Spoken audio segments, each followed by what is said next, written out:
Ati. Je, umechoka kukula tiagas ovyo? Jichagulie tiagas unayoipenda. Je, umechoka kukula cabbage ambazo hazina chumvi kwa sel?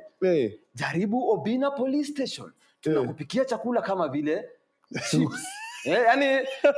Man, hadi unasikia ni jango wenyu wakishikwa. Lunch, supper. Hadi ukimbii man, ukisikia jango wenyu wameshikwa venye mnapanikingi ati Morio ameshikwa. Amkimbii. Unauliza tu ameshikwa na nani? Obina Police Station. Tutaenda kumcheki. Tutakamnada saa tu. Umechoka kulala chini kwa baridi na mosquito? Tuko na vitanda double decker na mosquito net imetibiwa. Tujaribu leo. Fanya makosa. Halafu utupigie tukukujie. Umechoka? Utafuta police stations zenye magari hazina petroli? Gari zetu ziko na fuel 24/7. Mumekuwa na kesi ya shamba na OCS ameshinda akikuzungusha.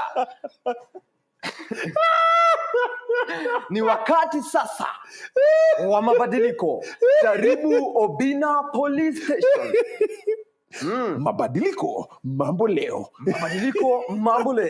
Utumishi kwa wote. Police station, mimi hata utasikia hadi mapolisi wengine wameanza sasa hadi kupata mongo. Wameapprove. Hadi hao waanze pia kunini. Hadi kuna wengine hata unaona hata mapolisi wenyewe wanakuanga kwa police station sana na wajapatiwa promotion.